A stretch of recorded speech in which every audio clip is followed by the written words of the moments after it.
That's my thing. Well, we're live, big guy. Sims complete. All right. First Sunday in the books, man. Yes. It's Exciting. I'm not tired yet. I still got another game to go here. I'll be okay. I'm endurance. Did a game yesterday for NBC and Peacock, so that was pretty good down at Rutgers. But pro football, I didn't know what to do with myself all morning waiting for the games to come on. what is it like for you doing college games, real quick? College games are 3 times harder than an NFL game. Why is that? Because I know every player in the NFL, and I know who plays, numbers, and all that. But I don't know anything. This college game, and they come out there with 130 guys, 130. Yeah. And, it's different. Filming of it and all that. So it's a good sweat. No injury reports or anything like that. Man, I'm just telling you, this hey, there you are. Get it done. That's about what it feels like. But it's fun. And the good thing is I work with a good guy, Paul Burmeister. He's an ex-quarterback from Iowa. Right. And I kind of go, so when you were at Iowa, did they actually throw the ball or are they the same as they are now? So we have a little fun with that too. And what was his response to that? I can't tell you the answer. Yeah. All right. Probably about the same. Yeah, no, I think they were a little more aggressive back then, but I never really got an answer. Didn't ask him that. I was just trying to make something up to be funny. Yeah. All right. Well, it didn't work. I clearly, yeah. But no, hey, listen, you got to throw them out there. They are not going to be home runs. That's right. That's right. So I'm not afraid. If everybody looks at me like, what the hell were you talking about? It's just over their head. So let's get into throwing it out there and seeing what sticks. And we're gonna go right to the New York Giants. And man, the big moo here in the chat. Big disappointment today, guys. Very frustrating. High hopes go out the window quickly, he says in our chat. And hey, big moo. I agree, man. I definitely had some similar vibes that I had a year ago watching this matchup between the Giants and the Commanders. Of course, going into the football game, had high expectations. Really was excited for the matchup. Was excited to see Russell Wilson, this new look offensive line, this revamped offensive line. Of course, the additions on the defense, and really just seeing this whole thing kind of come together with how we felt this offseason. Big guy. What are just some of the general takeaways that you have from the Giants' loss today, 21-6 to the Washington Commanders? Okay, I think it's pretty easy, really. The Giants' defense, they did their job. They hung in there and they kept Jaden Daniels from having another terrific day and all that. The pass rush was, pretty solid and all that. So I feel good about the way the defense played, really. And then on the other side, the offense, they just got overpowered by the defense in front of the Washington Commanders. Right. It's the quarterback, Russell Wilson. I'll say this about him. He needs that was a badge of courage to hang in there. Right. I don't think I've ever seen Russell Wilson play a game where he got hit so hard and flushed so many times. Yeah. And I think the last thing's a little disappointing, Matt, is that I didn't see, and I thought that Tom Brady and them did a pretty good job on the telecast, but they didn't show shots. Oh, wow, this guy's wide open and Russell's got to find him. I didn't see that either. So I think that was the big part. The offensive line, I know that was a tough assignment they had because that is a big, thick, heavy defensive line. And they did get pushed around. But I think maybe that could have been better if some receivers were getting open a little quicker. And like I said, I thought Russell Wilson managed the game well, too. He knew he had to keep throwing it away, stuff like that. I thought it was very good. And he shouldn't be blamed for this loss, that's for sure. Yeah, I am going to slightly disagree a little bit. I know that the Giants defense did show glimpses of what we expected to see, right? Just the athleticism of the defensive front. I mean, that being said, though, they still gave up 220 yards on the ground, right? Rushing and stopping the run last year was a big problem for this football team. And it popped up again. We learned why the Washington Commanders got rid of Brian Robinson because Ja'Cory Krosky Merritt. Wow. He's a dude. He's a dude. And he's got a little more explosiveness, I feel like, to his game than even Brian Robinson. So maybe that's another reason why they liked him. He's got a little bit more, it seems like, quick twitch to go along with his power running. But yeah, to start on the defense side of the football, Yeah, I was pretty disappointed in the defense side of the football. I can't lie. I understand where you're saying, like, hey, they hung in there, they battled and all that, but there was just way too many easy completions, I thought, for Jaden Daniels early in the football game, right? Especially over the middle. Like, the dude is a fantastic in-cut thrower, and just constantly seeing those in-breaking routes with zero hook defender underneath, or really even a cover corner that's like pressing and pushing down on that in-cut to make it a more difficult completion. And then the runs up the middle, I think, were just kind of one of those like, whoa, here we go again. And we can't just allow double teams on Dexter Lawrence to happen at will and then just to crease it up there for an extra 5 or 6 yards every single time. So, well, I was a little disappointed defensively. I can't lie. I really was. I was expecting defense to be a little bit sharper than what they were today. Yeah, I got you there. But I will say that, listen, I thought this Washington team, I thought maybe the Giants could sneak up on them. Well, pretty early in the game, I went, well, there's no use. You're not going to sneak up on them. They're a good team. Right. And, it's they're going to beat a lot of teams this year. And so it's going to be interesting to see. But, yeah, and they didn't get enough consistent pressure on Jaden Daniels either.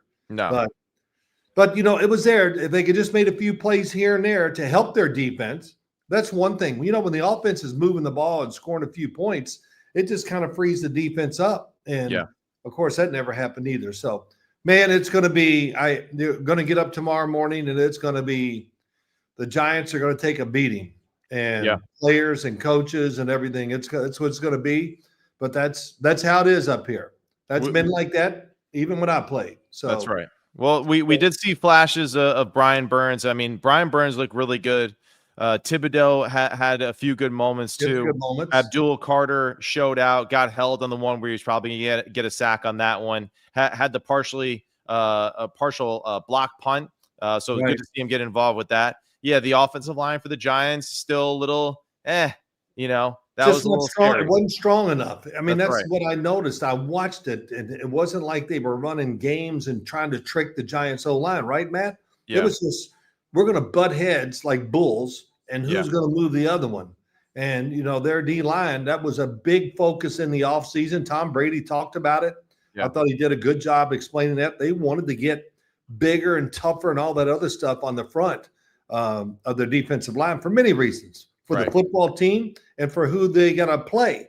They got to play this team down in Philadelphia that's got an offensive line that's just one of the best, maybe the best in the NFL.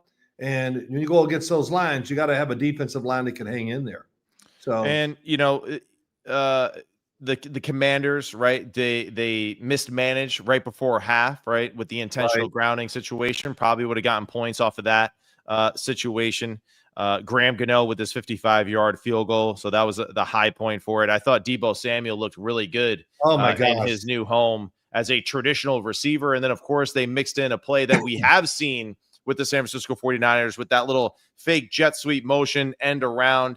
And that was another thing too, just like sealed the edge beautifully. And that was something that kept popping up too for me when I was watching the Giants. Just too many times where we're giving up the edge on the defensive front a little bit too often. Even Jaden Daniels, a few of his scrambles there, just like it's too easy for him to just kind of glide to the right and buy some time. And then, of course, right, for some of those runs later in the game, just not setting the edge, I think, tough enough in particular situations. Well, here you go about setting the edge. And again, I thought the telecast did the right stuff and said the right things. He's going to go right. He's going to go right every time. So when the defensive end on the other side, if that's not, it should be ingrained. No matter what you do not let him scramble right. Right. And it just seemed like you kind of said, he just floats out there with not a worry in the world. And a couple of times I was like, wow. So, but it's just, it was that day. We'll see what happens from here, but it was not a good start for the Giants. Probably in no avenue as I'm sitting here saying it, except I thought the defense hung in there and the offense was overpowered, and that's the game. Yeah, for sure. 1 for 2 on fourth down, 17 first downs to Washington Commanders 25. A third down efficiency, 4 for 16. The Washington Commanders were 4 for 11. But I think the one thing that you mentioned earlier too, that's a big thing is just it seems like there's a struggle in that red zone area, right? To just get gimme type of touchdowns. I know it's easier said than done, but 0 for 2 in the red zone again today. The Commanders 3 for 4 in the red zone. That was a little bit of an issue for the offense last year. So it was kind of like, getting similar vibes that we had for the football team. But not the start that we really were anticipating or hoping for Russell Wilson. And of course, when you see Malik Neighbors, who's our star football player of our team, and Coach Dayball kind of getting after each other on the sideline here in week 1, that's, of course, tempers are high and excited, of course, for the season and to produce. But man, that was an ugly scene to start the year. Yep, it was. And let's move on. All right, we'll move on. I think we condensed it into 30 seconds, and if you watch the game, bing bong boom, and everything we didn't want to happen happened. Yep. And now, okay, being angry is a great thing. Now go have a great week of practice, and the matchup against the Cowboys is going to be better than it was with today's offensive group and defensive group, I think. So we'll see. Hope so. What do we got? The Jets. We'll slow down, Chief. We'll get to the Jets. Or do you want to talk about the Jets? Would you? No, come on. Yeah. You're the man leading this thing. Do it. I was going to go to the Buccaneers and Falcons. Right. I was excited to talk about this football game, just for a multitude of reasons. And it starts obviously with the quarterback position. Baker Mayfield was 17 of 32 for 167 and 3 touchdowns. It was the most impressive 167 yards I have ever seen on an NFL field in my life. His ability to move, just direct traffic, throw into tight windows, to play fearless. It just tremendous, gritty performance by Baker Mayfield. And the other guy on the other side of the field, 27 of 42, 298 and a touchdown. Yeah. The era of Michael Penix has started. Big guy, just your thoughts on the two quarterbacks and how they played and how they looked here in week 1. Okay, Baker Mayfield, you're telling me he played well, worked it, he was gritty, he was tough. That's who he is. Yeah. So look, we can't be shocked by it. That's just the way he plays. Right. That's the way he lives life. And it's so that was good because it was rough. And especially early, I was watching the game, coming what I could, and it was rough. And then Michael Penix, man, I don't know his arm is only up there with a few people in the NFL, and I mean very few. Yeah. But and I even heard him say maybe during the game or before the game that they want to get the football down the field. Well, they got the right guy throwing it, that's for sure. That's right. Because 20 and 30-yard throws are like nothing to him. And, and Michael Penix moved around more, Matt. Didn't you think so than he usually does? Very well. That was really good for the Atlanta Falcons to see instead of just because I thought he always had an issue this way. Here comes the pressure. I'm going to stand there and try to make the throw before it gets here. Right. Instead of here it comes. Let me move. Now let me reset. And then I can really throw the football the way I want to. Right. And I saw it in college. And I saw it in a few of his games last year. I think he started 3 games. And I saw a little bit of that. And, so maybe he's corrected that. Apparently, there was a lot of talk about it. Make sure you move and do that when you have to. And his throwing is terrific. And I thought Atlanta overall put some – just watching like I said, they look like a different team. They do. I agree. They look I hate to say it this way. They look tougher. Yeah. Now I think they know who they want to be and how they're being taught. And Atlanta's going to be they're going to be right in that, I think, all year long with the Tampa Bay Buccaneers. I totally agree with you. That was one of the first notes that I wrote here on my pad was the Atlanta Falcons look more physical. They look like they're a faster football team, and just overall, just like team depth. It seems like they just had more dudes getting into the rotation for them and involved. And that was kind of something that popped up, right? That's why Baker had to have a gritty win the way that he did, because he did have to get off the spot numerous times in this matchup. Neither team really ran the ball worth a damn at all. The Tampa Bay Buccaneers were a little bit better, of course, than the Atlanta Falcons. Bijan Robinson out the backfield. Wow, is he impressive when he gets the football. 6 catches for 100 yards. His long was the opener of the game, essentially, that started the whole thing, the 50-yard touchdown run where he made 4 or 5 people miss. So really impressed by Bijan. Bucky Irving is another football player. The stat line isn't impressive, but for a smaller type of running back, does a really good job of running tough between the tackles along with Rashad White, and just, I guess, giving Baker a play or two off here or there, right? That was their thinking when they do run the football. But Emeka Egbuka is the young star of the show. His route running was really sharp, very impressive. The post there at the end in one-on-one coverage there, a little spray post, very difficult for corners to defend, and Baker just delivered and it. the throw. The throw. And he had to be layered just right. Layered, couldn't be a rocket. He put it there, and it looked like he was just about ready to get some pressure, and he stood in there. And yeah, you're right. The throw was, man, that was special. And they always say sometimes it gets too many cliches. Well, this is why they got the quarterback. He's got to go down and score. But all that, it's that easy. Just, I'm the man. I'll go do it. But whatever.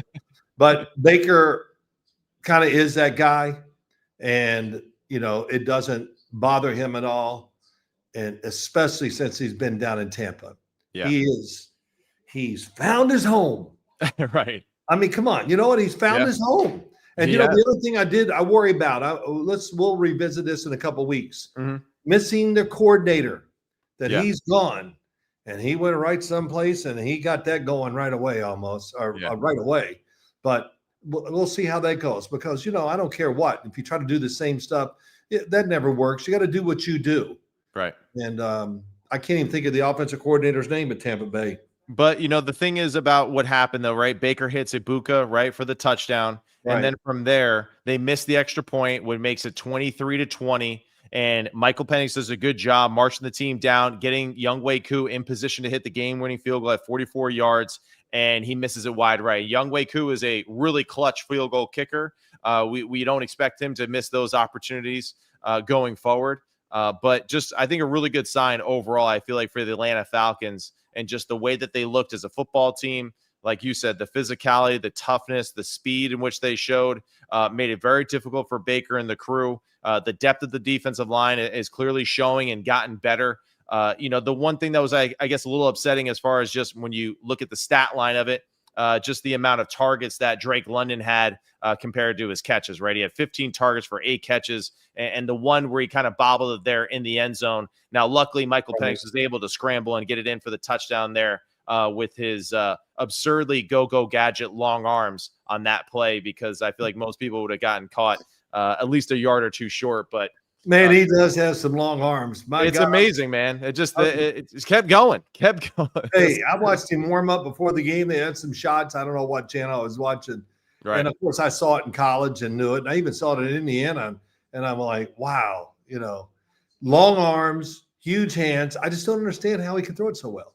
Yeah, that's right. He is built to be a quarterback, and a really awesome throwing quarterback. So, good victory for Tampa Bay. Tough one for Atlanta, but it's a long year, and these two are going to battle it out to the end. That's what I think. Yep, damn right.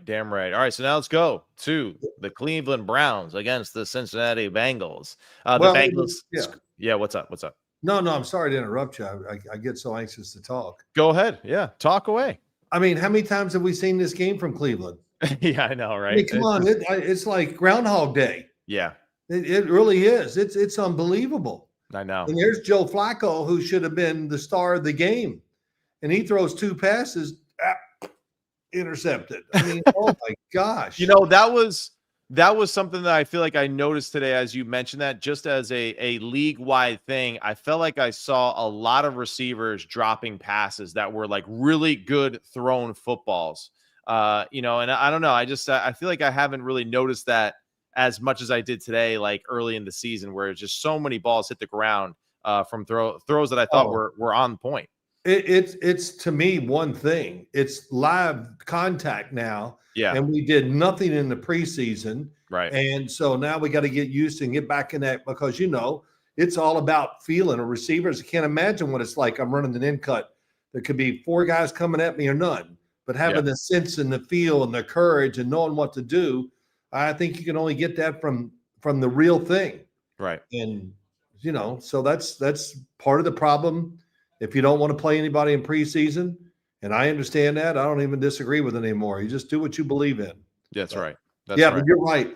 lot of drop passes in the league. League-wide. And like guys that like are like sure-handed football players too. And that was weird. But Joey Flaxseed again, 31 of 45, 290, a touchdown, the 2 picks. Yeah, like you said, not exactly his fault. But that'll be the story, Matt. Yeah. Well, Flacco, they probably should. Well, we'll see. I don't know. We'll see what the story is. The story will probably be Shador for some reason. But there's no other thing for them to talk about right now. But Bengals, the defense was good. The Bengals, I mean, credit Joe Burrow, right? And just the way that he handled this game too, because this is one of those, like you said earlier, Baker gritting it out. The same thing here for Joe Burrow. It was an ugly football game for him. I mean, statistically and just even the way that the game looked on television, every yard was just hard-earned in this one for Joe Burrow, but did a good job of controlling the football and really didn't put the football in harm's way for the majority of the game. He knows he's playing Cleveland. They're not going to score a ton of points. The defense in Cleveland is really good, and they got those guys. This one guy that likes to hit quarterbacks, and Myles Garrett. I mean, he loves it. So you manage the game that way. Yeah. And, and it's people like, oh, come on, whatever. No, it's a big deal. It's really a big deal to know that, understand the scheme of the whole game, and you get a feel for it early. Yeah. Like, listen, if Cleveland was scoring, that stat line of Joe Burrow, it'd have been over 300. Right. They're going to do it, but they're trying to manipulate the game as much as they can, knowing Cleveland always plays them tough as hell. They do. So it was one of those days. Joe Burrow, I didn't get to see his interview afterwards. I'm sure it was good. They're always good. They're always good. Just, man, you just got to win, and we won. We didn't win these games last year. So that was an interesting game. Cleveland, they're snake bit. It's just part of it, man. They got such, and I really kind of mean it. It's just they can't get out of their own way. Right. And the other thing I noticed in the game too, man, Matt, Joe Flacco, he can he's like a golfer who takes the club back like a foot and then hits it from 1 foot away. Yeah, yeah. You know what I mean? His throwing motion is so compact and powerful. It's unbelievable. I saw some replays today of him throwing. I go, God, has his motion gotten more compact? And spins it, throws it with right velocity, easy to catch for whoever he's throwing to. So they said it before the game. And I think the coach might have said it to one of the reporters at like 8 o'clock this morning, said that, Joe Flacco had a terrific camp, and he can still do everything we want him to do to be very successful with the team. And he did what he could today. He just didn't get enough help.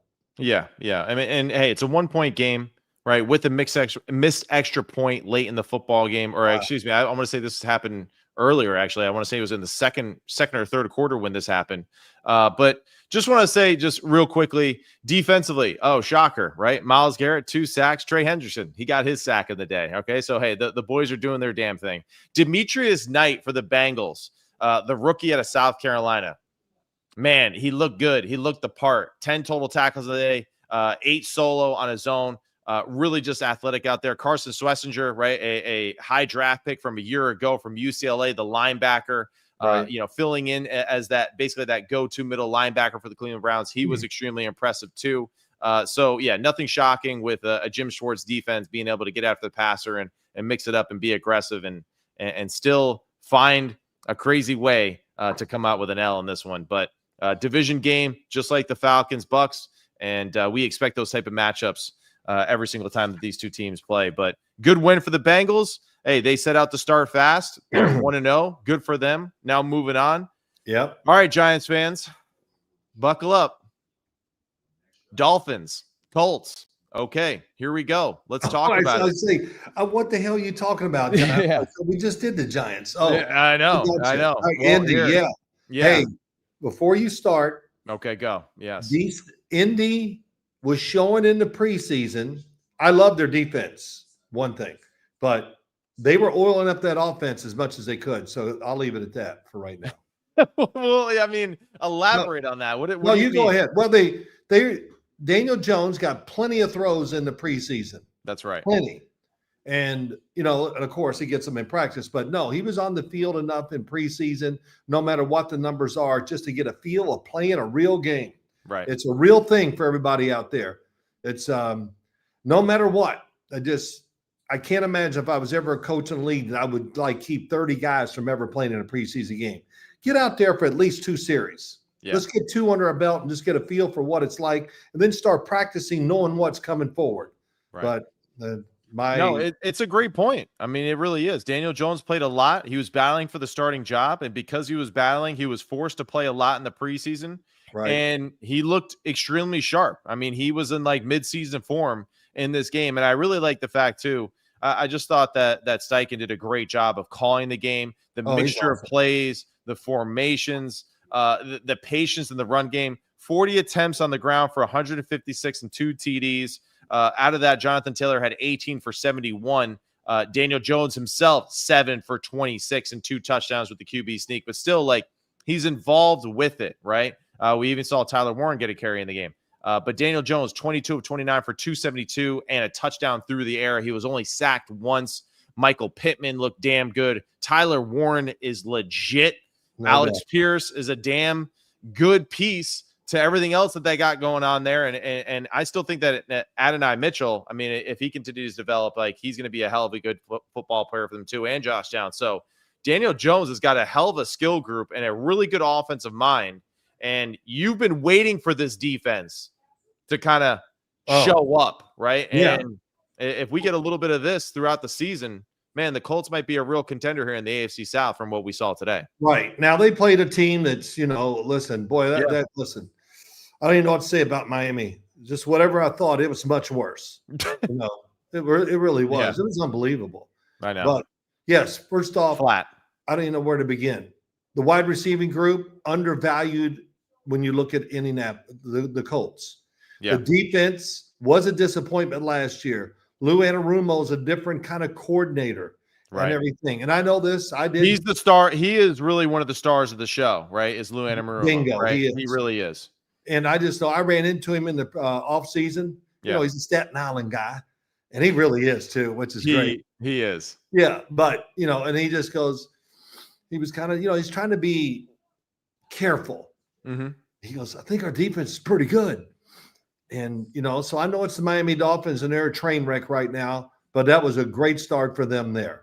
The quarterback, the wide receivers, the running back, of course, the game, you may mention the rushing yards. Well, that tells me the offensive line's whooping some ass up front too. Damn right. So all of it clicked. Good play calls, whatever. I wish I could have just watched the whole game just to really get a feel. We'll do that tomorrow. And honestly, for people that are watching this live or watch it later on, I'm going to say this too right now, and this might be a crazy take. I would take the Indianapolis Colts receiving core over the Miami receiving core any day, honestly. I really would, because I feel like at least with Indianapolis, they got a little mixture of everything, right? Whereas Tyreek and Jalen, kind of the same, right?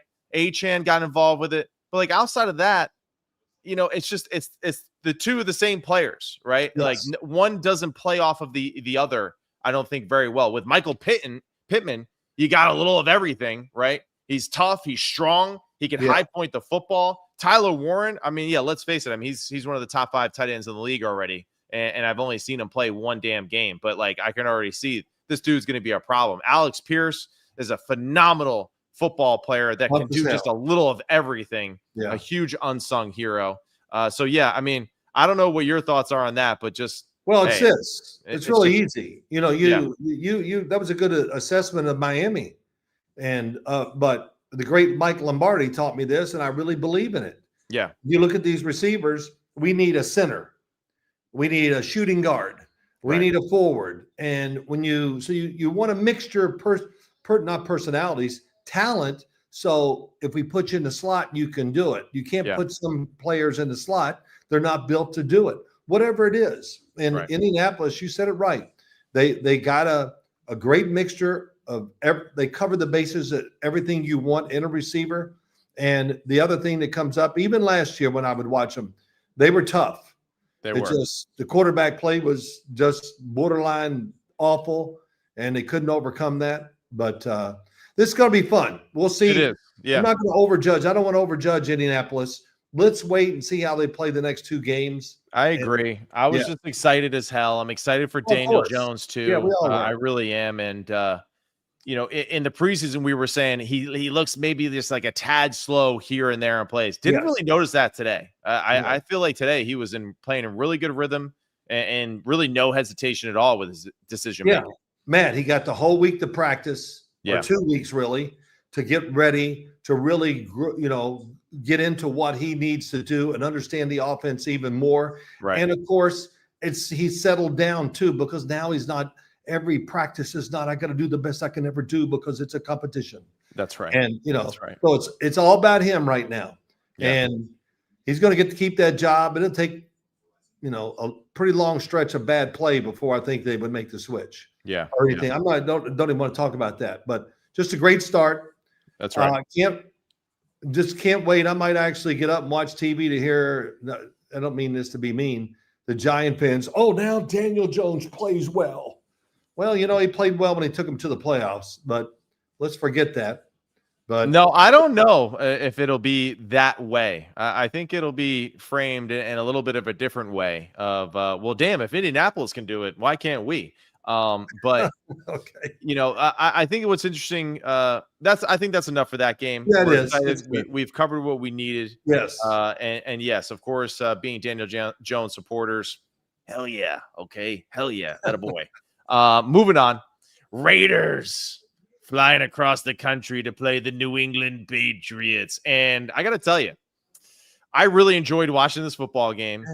And what, you didn't? No, I didn't get that was one game this is why YouTube TV is the greatest thing ever. All right. Everyone in the chat, if you have YouTube TV, you get to put 4 games on at the same exact time. It is amazing. You could switch to which one is actually being, or which, audio you hear. What do you think? I didn't call you. I wanted to give you your space today, but I expected you to come over and put my damn TV on YouTube TV, whatever, so we could do that. I thought you told me you were going to do that, but maybe I you expected wrong. That? You assumed that? I assumed it. And you know what happens when you assume things. Yeah, that's right. Hey, that's right. Hey, what are you from Staten Island all of a sudden? Okay, think it is. Okay. All right. Go ahead. Give it to me. Raiders. Patriots. My first thought when I watched this football game, damn, both teams are just like totally different than a year ago, and it's only week 1. So it reminded me again, which I remind myself, I think, every other minute when I'm watching college or NFL football, especially college, depending on who I'm watching. Coaching freaking matters, Phil. Oh my God, it matters. And wow, Pete Carroll and the Raiders, totally different football team. Really like the way that Chip Kelly called the football game, too. I thought that was really exciting. Drake May and the Patriots and how they looked, the toughness, the ability to do different things offensively. Really excited for them, too. I mean, they're going to be a totally different. I mean, all of a sudden, the AFC East is actually like, this could be fun as hell this year as far as who comes out of this division, at least not limping, right, with just the talent that is in that conference right now. But Geno Smith, 24 of 34, 362, 1 TD, 1 interception. The interception, damn, Geno was just feeling it, and he said, F it, I'm going to throw it into double coverage. That was so silly, but, sometimes when you get hot, you think you can make them all. So, yeah. But that's a good feeling to have. And, yes, the numbers, when I looked at them, 362, and I go, man, Pete Carroll wants to run it, but he don't mind a good throwing session like that either. Yeah, now that's something that, to me, I feel like, I'm not sure if it's Ashton Genty, who's not as impressive looking to me yet, or it's just the offensive line isn't really grooving quite yet. I think it's a little of both. Okay. Ashton Genty, watching him in preseason and everything, and even see some of his runs today, I hate to say it this way, but it's like he's a half a step slow. It looks a little slow to me. I would agree. When I watch Hampton from North Carolina run, oh my God. Yeah. Like give him a little lane and he's going to truck and he's like, boom. Marion Hampton is scary. Scary. Yeah. God bless you if you have to tackle that boy, because he is. So you answer your question though, Matt. Genty, we got to see. Yeah, that was a lot of carries. Yeah, I understand. And New England, and I'm sure Mike Vrabel, they know how to stop the run. But a quality running back, if you give them enough carries, they're gonna get a 30-yard run in there just because they got such great talent. Yeah, Drake May, looks like he played pretty well, right? He did play well. I thought he made a lot of good decisions, a lot of good throws. I thought he saw the field extremely well. But this is where I think just like the Raiders defense and just what they're doing over there. Kuntz was back in action. Man, did they miss him? Malcolm Kuntz looked really good today. Max Crosby looked good today. Even Tyree Wilson got involved with the sack and a tackle for a loss. I'm waiting for him to be a star. Man, so he kind of flashed a few moments. He honestly might have had an opportunity for another sack or two and like just missed it. Palamau, the safety, played extremely well today. So I just feel like overall, just the whole roster for the Raiders played a really solid, tough football game. And it just kind of reminded me of Pete Carroll and the Seattle Seahawks a little bit with like the way that they played already. It just had that same kind of look. Well, right? man, That they were just a gritty team. They're going to play to the end. You said it looked totally different as soon as you said it. Well, of course it did. Yeah. We got Mike Vrabel and Pete Carroll. Yeah. Okay, they know how to do this, and they really do. It's so they know how to connect to the players. They know how to be tough, and I don't know. Sometimes I just feel like that gets lost in the NFL a little bit. Connecting to the players. And it can be in many ways. You can be nice to them or tough on them where they can take it, whatever. But these two coaches know how to do it. So I'm glad it was an exciting game or whatever. You enjoyed watching it. I didn't get to see much. But next week, I'm going to have U2 TV and your butt's going to be over here and fix it. We'll go from there. Okay. You got it. The Bills are up 7-0 right now. Allen to Kincaid for the touchdown to start the game. So we'll start speeding this up, okay? But I still was really impressed by Brock Bowers. He got a little dinged up in this football game. Jacoby Myers, very good football player that I feel like he is. We're going to keep talking about this guy a little bit more now that he has Geno Smith throwing him the football more consistently. Kayshon Boutte played extremely well for the New England Patriots today. Hunter Henry. Stephon Diggs got involved a little bit. The running game really for both teams non-existent, but I just really think that both fronts really played their tails off. You can see the improvements by both fronts just night and day, honestly, from a year ago. So really fun game to watch. Raiders win this one 20-13. All right, now we're going to go to the Arizona Cardinals versus the New Orleans Saints. I can't lie, big guy, didn't watch a whole lot of this football game. So just going to go through the stat line real quick. 20-13 over the Saints. Kyler Murray, solid football day, 21-29 for 163 and 2 touchdowns. They did a good job of running Trey Benson and James Carter on the ground patiently and consistently for 146 yards total. Marvin Harrison Jr. was the leading receiver, got himself in the end zone too. And Trey McBride, the other one of the best tight ends of the league, 6 for 61, didn't get in the damn end zone. So let's not keep that streak going. And then, hey, Spencer Rattler battled. He played tough, but just you can kind of see the Saints, there's something missing. Saints played tough. I thought you said it right. Kyler Murray, almost every game, as I watch him play, he's very careful every week. I mean, which is good, but it's bad too. You got to make some aggressive plays in the game. Yeah. And the one thing I noticed even last year, it seemed like every time I watched his games on tape, because I didn't watch many of them live, I just go, man, he never goes for the big throw. Right. Where so that's who he is. That's how he played today. Spencer Rattler, he did a good job. Nothing special. Right. Almost made a really good throw at the end of the game. I can't remember the receiver that I saw. He dropped it in the end zone. But, overall, I'm sure New Orleans is going to be somewhat happy with their quarterback play. And if Arizona, I would also think this too, when I say all this about Kyler Murray, if they need to, pep it up because the other team's scoring at will, then he does have the quality and the capabilities of doing that. Yeah. So we'll follow him and see how it goes. Yeah. All right. So now we got, and honestly, that's the first time I really talked about the Arizona Cardinals the entire offseason. So that just kind of says a lot, unfortunately. For the Pittsburgh Steelers and the New York Jets, we're going to do this game, big eye, and then we're going to call it just so we can go watch some Sunday Night Football. Yeah. And this game was the game of the day.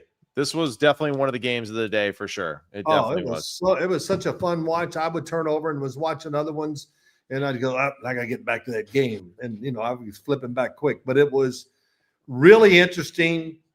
And I'm going to say this right now. Yeah, say it. Next year, if I overjudge preseason, which I always do, I want you to just come and you can just smack me as hard as you can in the back of my head. You know what? I don't agree with that at all. I haven't seen enough football for me to just like totally. And what are you saying in reference to Justin Fields and how he threw the football? Oh, well, yeah. I mean, we saw nothing. I saw nothing in the scrimmages. I see this. Yeah. And then, we saw something in the scrimmages in the preseason. It didn't look good at all. All right. Now, listen, today, damn, he had like a Phil Simms like performance out there with just every ball was on target and just into tight coverage just perfectly. Yeah, but what they all have in common, all of his good throws, he could rear back and throw it as hard as he could throw it. That's a good point. Yeah, and that's who he is. Yeah. He's not going to drop back and feather or, layer or whatever we want to call it. That's not who he is either. Right. But his running, he looked bigger than I've ever seen him too. Holy Christ.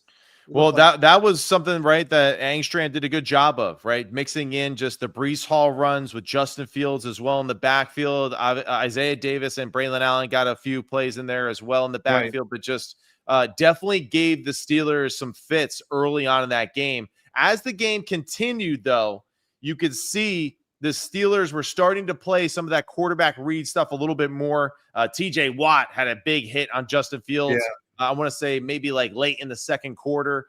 Third quarter, though, it definitely seemed like the Steelers had a little bit better grasp of how to defend Justin Fields and just how they were attacking him on the ground. Yeah, we're talking about quarterbacks a lot here, but yeah, the Steeler defense I thought was really shaky. Tomlin was having a fit, and rightly so. And the Jets, I forgot, I wrote some numbers down, some big numbers. Man, going against the Pittsburgh defense.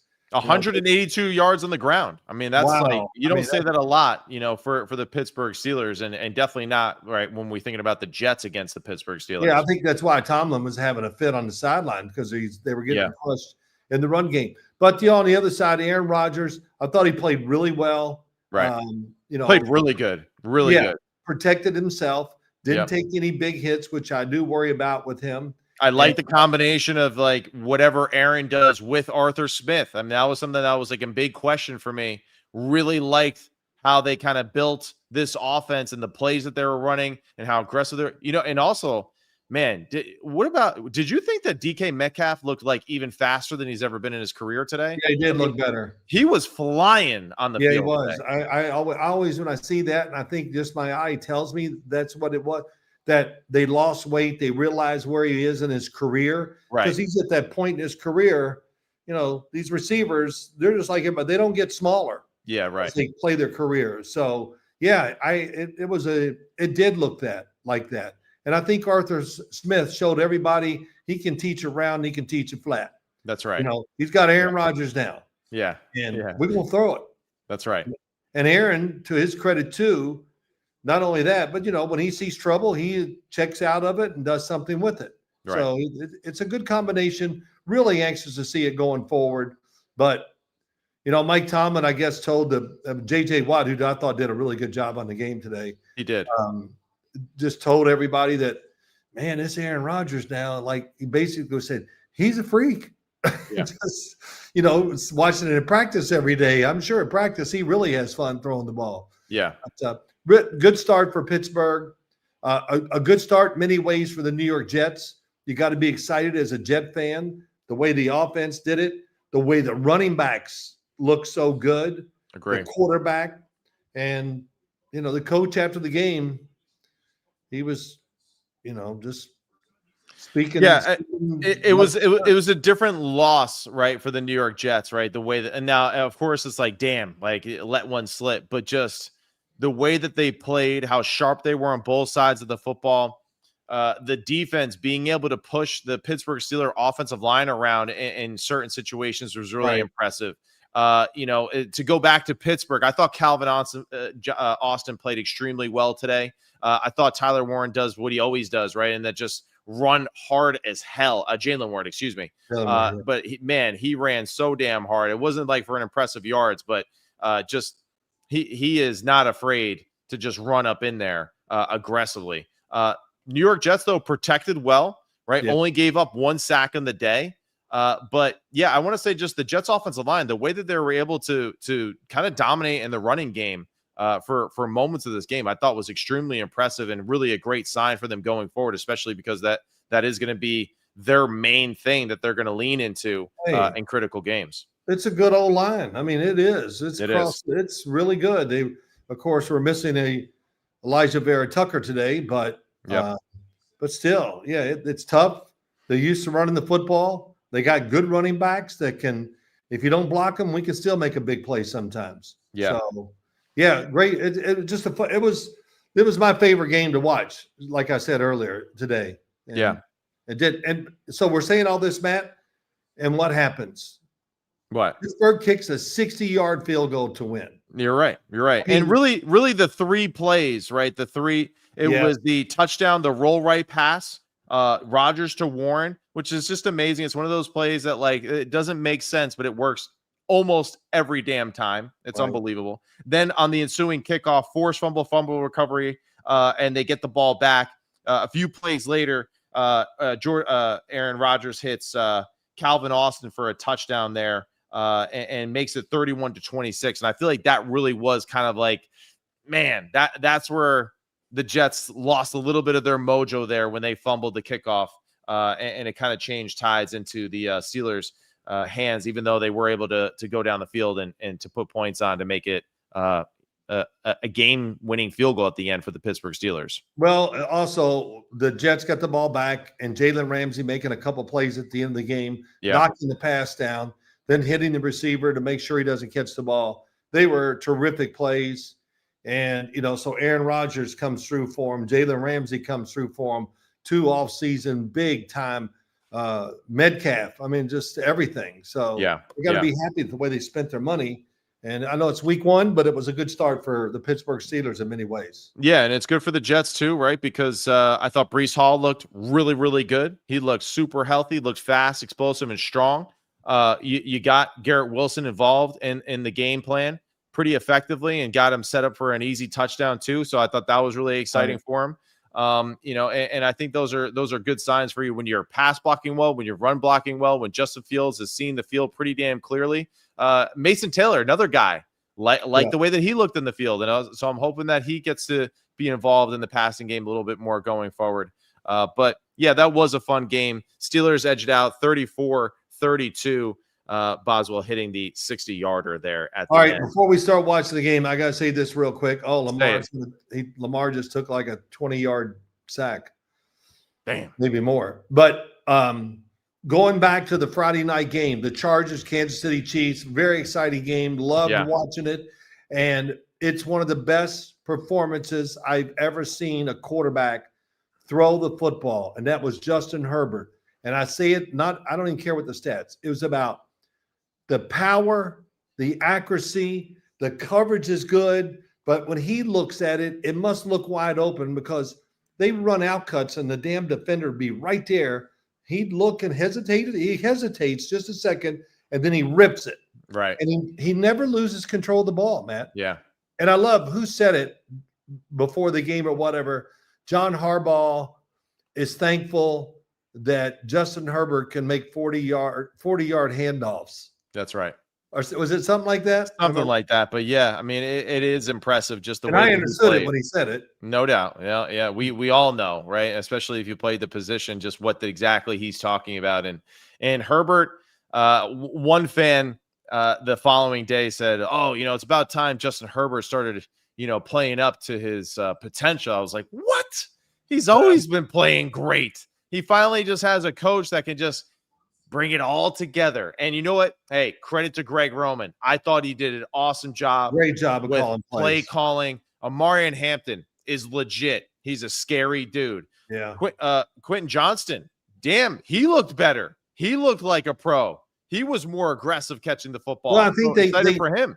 Yeah, I think they know what to do with him too. Yeah, right. I mean, that was the first thing that came out of my thought. I said, "Oh wow, they're going to get him going in this because no matter what we say, he might drop a pass, but he is a tremendous athlete, and he's a playmaker.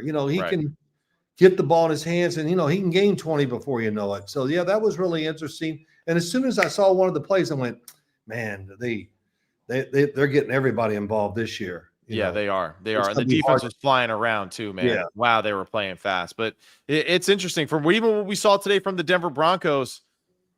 Man, I don't, if you got the Chiefs going far in your bracket, it's kind of hard for me to see that right now because I just saw the Chargers and how they looked against the Chiefs themselves. Obviously, the Chiefs and Xavier Worthy and that injury, right? Of course, just what's going on in the receiver room in total, but then also what we saw from why am I blanking on this? The Denver Broncos today, right? And their defense and how they look. Now, Nix, he had a little Ferris Bueller type of day, according to Sean Payton, right? But still, the defense is like really scary, right? Especially that defensive front. They were getting after it. Yeah, and Cam Ward, who was doing okay. Yeah. But they got a chance to win the game. They're in position, whatever. And he took 2 horrendous sacks. He did. That whatever I thought he was doing and however he was playing or whatever, that alone, that was a backbreaker. Yeah. And man, it's you go to Denver and you have a chance to maybe hang in there and beat them. You just that'll hang over his head. It'll be a good learning experience, but just 2 bad plays. Yeah. That's the way it is, especially against a good team. Well, and that's where I want to say too, like just what you were saying with the Cleveland Browns earlier, the Tennessee Titans kind of have a little bit of that Browns thing too. Like, just get out of your own way a little bit because the defense played well, had a few drops in key situations. And of course, Cam, listen, he's a young quarterback and Denver is not an easy place to play, even if you're a damn veteran. And let alone with that defense, man, they were humming today. But all right, big guy, let's close it out for the day. Let's go watch some Sunday Night Football. Let's do it. Thank you for joining us in the chat. We're going to do this a little bit more consistently as we go on throughout the season. So check us out on Sims Complete. We'll send out some tweets and all that kind of stuff to let everybody know that we're doing it. Throw some questions in the comment section. We'll answer those. I'll forward all that stuff to Big Phil and have him send a Raven out to answer all that. Matt, this was a preseason game. So the real game starts next week. We'll see how it goes. It's going to go a lot better. All right. Well, we're glad that was a preseason game. All right, because we had to get you out there and get a few reps. All right. I need some reps. There you go. Okay. Yeah. You don't have enough TV time in your career, so you got to. Yeah. All right. All right. That's Sims Complete, brought to you by FanDuel and the Believe Network, and we'll be back next week to break down some more NFL games in the Week 2 matchup. See ya. Great job. You too, Phil. You're the man. Yeah. Hey.